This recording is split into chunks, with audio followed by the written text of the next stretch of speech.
Hi there, this is Unmesh. Today I'm going to show you the ultimate way to remove flyaway hairs in Photoshop, and this is indeed the ultimate way. Why is that so? I already happen to have a video on removing flyaway hairs. In this video I talk about 3 methods to do the same. Only and only if none of the methods work, this is the video for you. This is the ultimate method for one more reason, because in this method we will manually go ahead and paint in every single hair. And a pen and a tablet is preferred. Why? Because you can do it with a mouse, yes you can, but it will take you ages. Painting each hair one by one with the use of the mouse click, it will take you a lot of time. Yes, it is possible with the help of the smoothing feature, new smoothing feature in Photoshop, but it will take you a lot of time. So I would recommend that you use a tablet. It will save you time and get you much better result. So without any further ado, let's get started.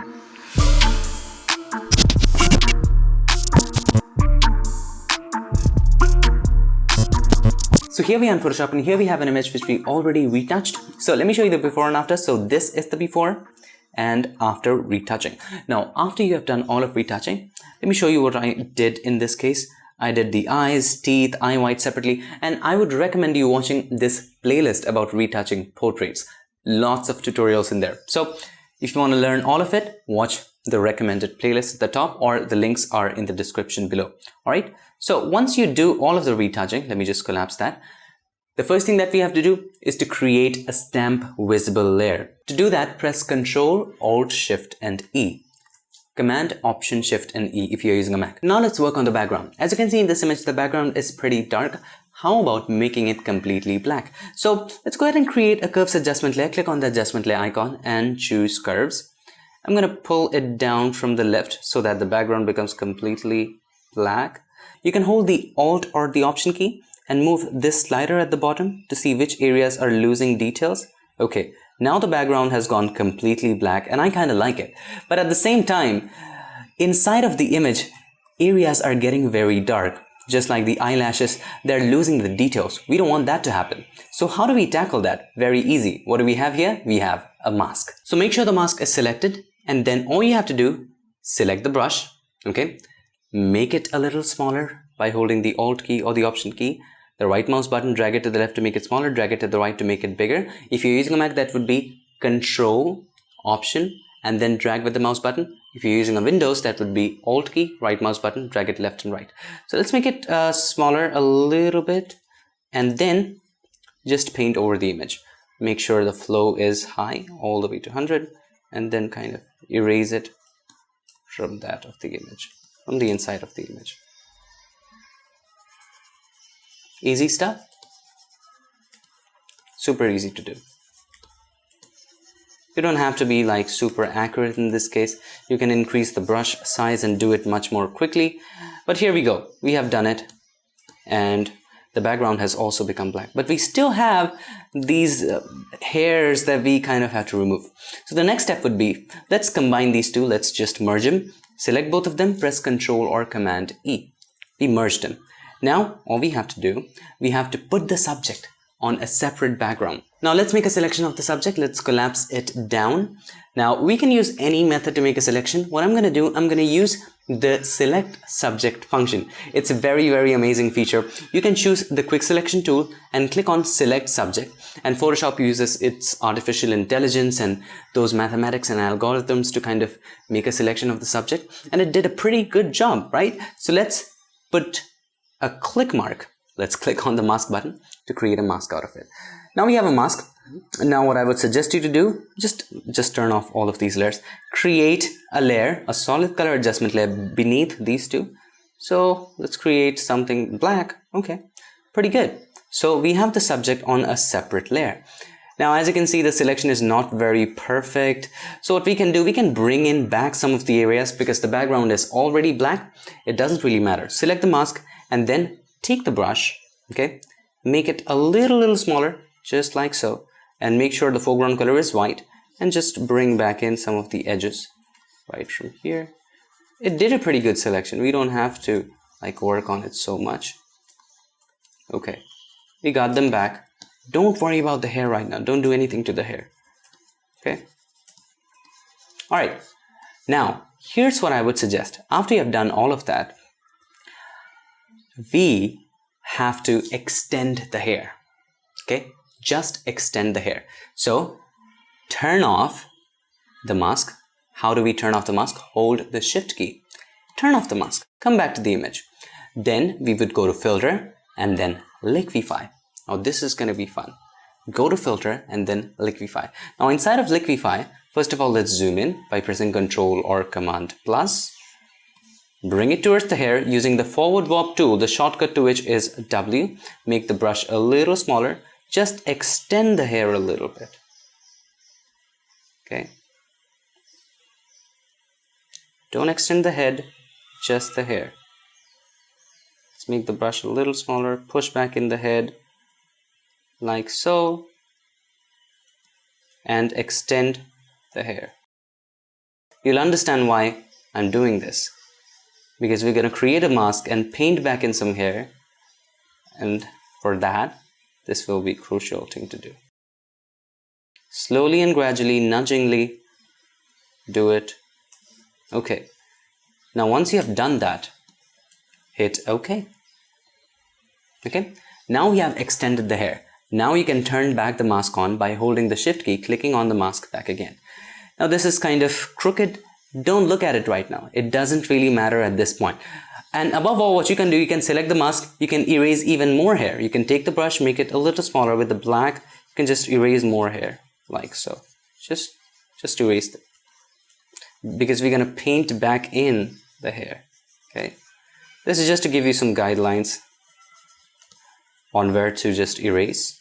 Just erase it like that. Pretty good. Now here comes the magic. And the magic is this. Select the mask, open up the properties. So you can click here to open up the properties, or if you cannot see it, go to Windows and then make sure properties is checked. Check the properties.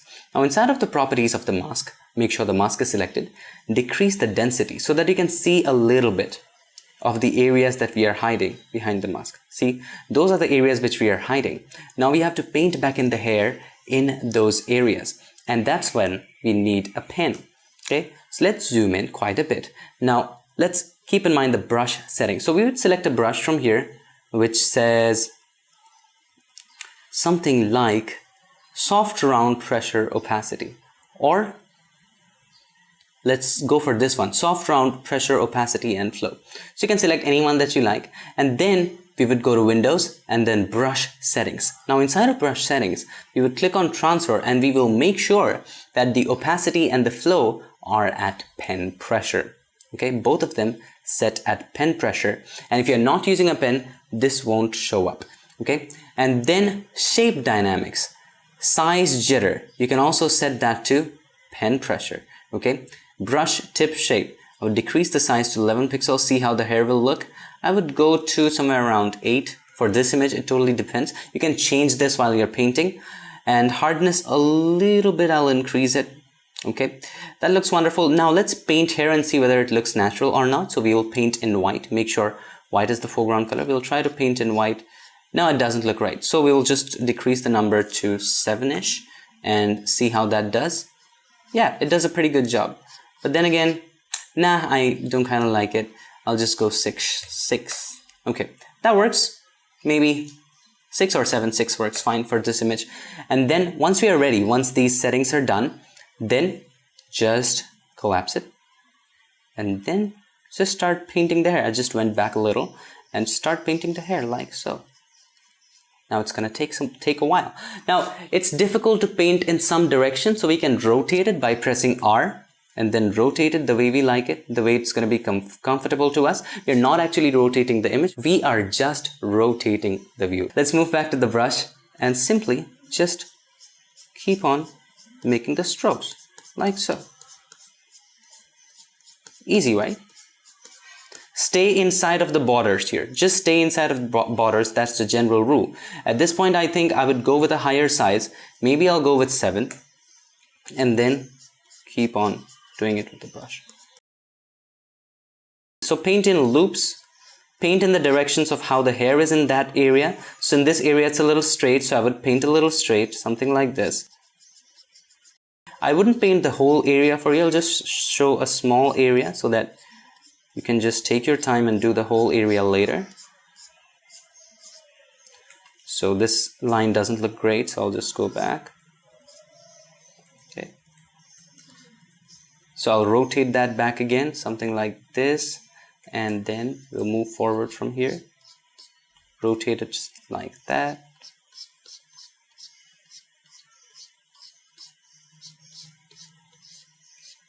Just paint like as if it was real hair. You just have to paint around the corners. You see how easily we got rid of the flyaways?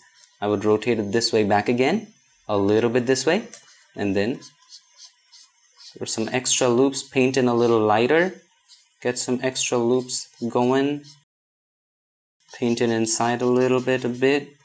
Okay, there we go. Looks wonderful. The harder you paint, the more opaque this will be, and at the same time, the harder you paint, the more thicker the brush is. Now you can change the settings. You can just turn off the pen pressure for the size. That's totally upon you what kind of hair you want it to be. Okay, I like it this way. That's a personal preference. Okay, I think I need to decrease the brush size to somewhere around 5-ish. Let's go for 5 for this particular area. And that's how you do it. I'll just do a small portion for you. Okay, now let's have a look at the image. I'll press R again, reset view. Let's have a look. So I'll just select the mask, go over to the properties, increase this, have a look how natural this is. So let me show you the before and after. So this is the before with all this thing, and this is the after. It looks so much more better. Now after you've increased the density, what you can do, you can take the brush back again. I would decrease the brush size even more and paint some extra hairs around it. So to make it much more natural, right now it looks a bunch of thick hairs over there. To make it more natural, I'll just paint some extra hairs around it.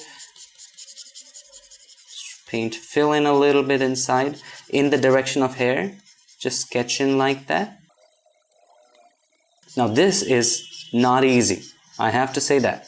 This is time consuming. It takes some time, and this is not easy. So here I think there's very less hair, so I will just paint in the direction of the hair.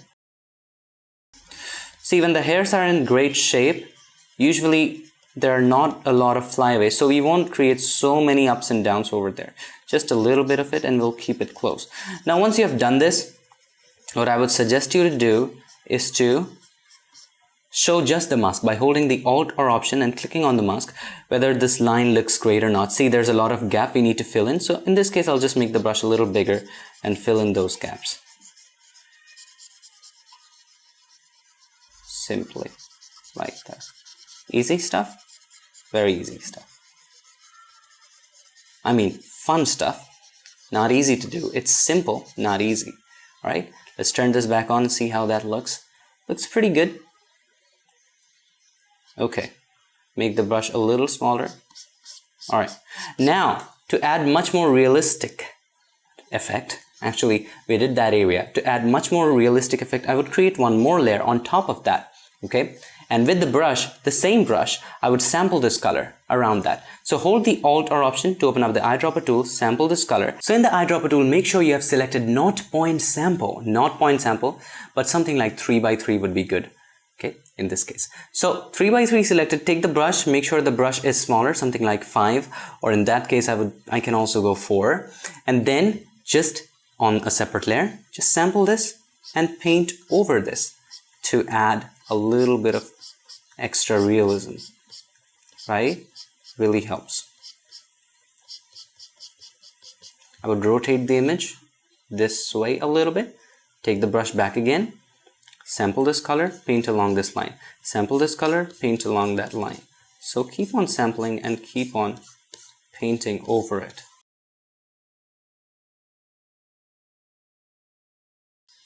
Gives it a little more authenticity. Let's go back. Let's see how that looks. It looks much more better than the previous results. So let's reset the view. Let's have a look at the before and after. So this is the before, this is the after. And you would have to take some time to do it. And let's just go back to this one and do this area a bit. Let's paint that area in white. Just fill back in this area very lightly. I can also go a little bit like 3-ish in this case for this area. So it is time consuming. You can do it really fast by creating a brush with multiple hairs, but then again it doesn't give you as much natural results as you would want. So there you go. Let's rotate it a bit like that, and okay, there you go. Okay, okie dokie.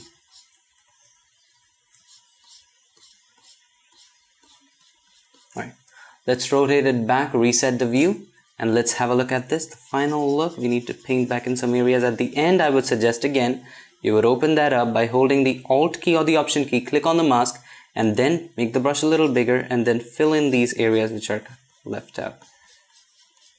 These areas are left out, you would fill in these areas with white. Yeah, rest of the areas look nice. Okay, there we go. Hold the Alt or Option, click on the mask back again, and there we have such a beautiful removal just in this area. Before, after, so much more better. It looks so much more retouched and refined. Now, I will not bore you through the complete process because this can get really monotonous, and this is the way that you would continue all over the head. So here's the fast forward version of the complete retouch. Hope this helps.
That is indeed the ultimate way to remove flyaway hairs, or let's rephrase that.